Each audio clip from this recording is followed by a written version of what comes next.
hidup pun matiku tidak gentar. Yesus ku perlindunganku, firman-Nya pedoman dan dasar iman. Ku percaya firman-Nya penuh bahagia. Jiwaku dihiburnya terus, jiwaku.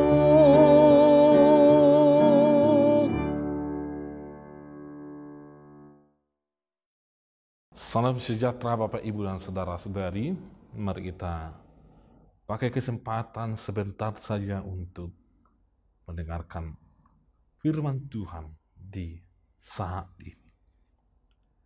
Kasih karunia yang dari Allah Bapa dan yang dari anaknya Tuhan Yesus Kristus menyertai hati dan pikiran saudara-saudari sekalian. Amin. Firman Tuhan yang menjadi renungan untuk kita hari ini tertulis dalam 1 Samuel 2 ayat 6. Demikian firman Tuhan. Tuhan mematikan dan menghidupkan. Ia menurunkan ke dalam dunia orang mati dan mengangkat dari sana. Demikian pembacaan firman Tuhan. Bapak, Ibu, dan saudara-saudari, dari firman Tuhan yang kita dengarkan tadi, kita dapat mengambil kesimpulan bahwa Allah itu adalah berkuasa atas segala jagat raya. Kuasa Allah tidak hanya dibatasi hanya ketika kita masih hidup. Allah berkuasa tidak hanya ketika kita bisa merasakan benda-benda. Allah tidak hanya berkuasa atas ciptaan yang bisa kita pegang, yang bisa kita raih, yang bisa kita miliki, atau yang bisa kita teliti juga. Namun ternyata Allah juga berkuasa atas kehidupan, termasuk manusia, setelah manusia itu juga berakhir di tengah-tengah dunia ini. Allah berkuasa. Allah bisa mengendalikan bagaimana kehidupan manusia setelah berakhir dari dunia ini. Jadi tidak ada yang bisa membatasi kuasa Allah. Setiap orang pasti akan berakhir dari dunia ini. Lalu kemanakah mereka akan pergi? Di Perjanjian Lama, ada istilah Sheol, di mana ketika seseorang mati, maka dia akan dibawa dan ditempatkan satu tempat yang berada di dalam bumi, yang disebut dengan Sheol, yaitu dunia orang mati. Mereka akan ditempatkan di sana. Dan tidak ada satu oknum pun yang bisa masuk ke sana kalau bukan melalui proses kematian. Dan tidak ada yang bisa keluar dari sana kalau itu bukan seturut dari kehendak Allah. Ketika Yesus mati disalibkan, dia turun ke dalam kerajaan maut. Dan dia berkuasa untuk turun ke dalam kerajaan maut itu. Lalu pada hari yang ketiga, dia berkuasa untuk keluar dari kerajaan maut itu, dunia orang mati itu. Dan dia tidak hanya berkuasa keluar, tetapi dia juga berkuasa untuk menyelamatkan mereka yang ada di sana, yang lebih dahulu ada di sana, sehingga nantinya akan memperoleh kehidupan. Ketika Yesus bangkit, ada begitu banyak orang yang bangkit dari kematian, dan mereka memuji-muji Tuhan. Dan nantinya juga firman Tuhan mengatakan kepada kita bahwa orang-orang percaya akan dibangkitkan. Siapa yang berkuasa melakukan itu? Hanya Allah. Hanya Tuhan Yesus yang mampu melakukan perbuatan itu. Karena kekuasaan Allah tidak dibatasi oleh apapun. Untuk itu Bapak, Ibu, dan Saudara-saudari, kalau Allah berkuasa untuk mengeluarkan orang dari dunia orang mati, itu hal yang mustahil untuk dilakukan oleh manusia. Itu hal yang mustahil dilakukan oleh teknologi hingga saat ini.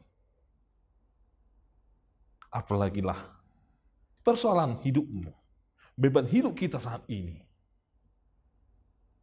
Allah sangat berkuasa untuk membuat saudara-saudari bertahan menghadapi persoalan hidup itu, atau membuat saudara-saudari untuk bisa melalui apapun persoalan hidup yang kita hadapi saat ini.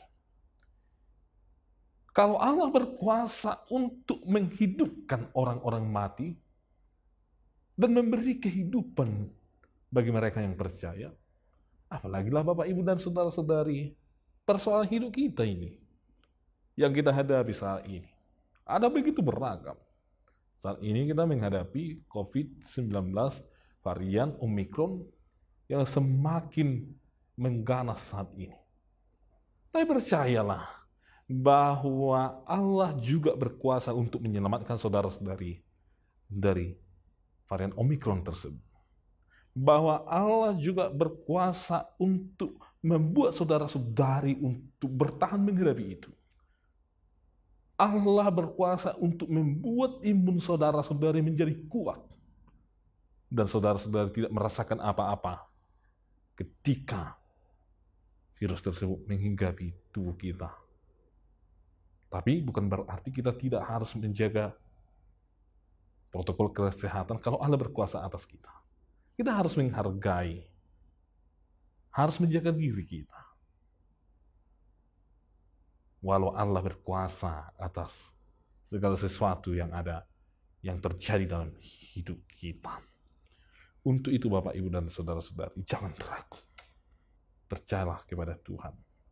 Hari ini awali hari-harimu dengan yakin bahwa Allah berkuasa atas hidup kita.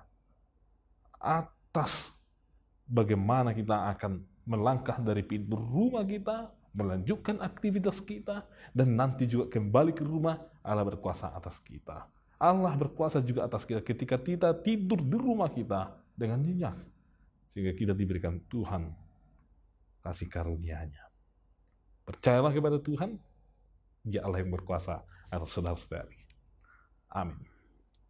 Kami sungguh bersyukur ya Tuhan, karena Engkau Allah yang luar biasa, yang berkuasa atas segala apapun ya Tuhan. Kuasa-Mu melebihi kuasa apapun di tengah-tengah dunia ini. Apa yang tidak bisa dilakukan oleh manusia, bagi-Mu itu sangat mungkin. Engkau menyelamatkan kami dari dosa. Engkau mengangkat kami ya Tuhan dari kutukan atas kematian akibat dosa. Dan Tuhan menyelamatkan kami sehingga kami beroleh sukacita, yaitu keselamatan dan kehidupan yang diberikan oleh Kristus kepada kami. Kuasai kami dengan Roh Kudus-Mu ya Tuhan, agar kami senantiasa percaya bahwa Tuhan berkuasa atas hidup kami, keluarga kami, saat menghadapi situasi yang sulit sekalipun. Bahwa Tuhan berkuasa atas hidup kami, atas keluarga kami, saat kami melangkahkan kaki kami kemanapun ya Tuhan. Ya Tuhan, kami serahkan seluruh hidup kami ini hanya ke dalam tangan-Mu. Hanya dalam Kristus Yesus kami berdoa. Amin. Anugerah dari Tuhan Yesus Kristus, kasih setia dari Allah Bapa, dan persekutuan dari Roh Kudus menyertai kami sekalian. Amin. Bahagia jiwaku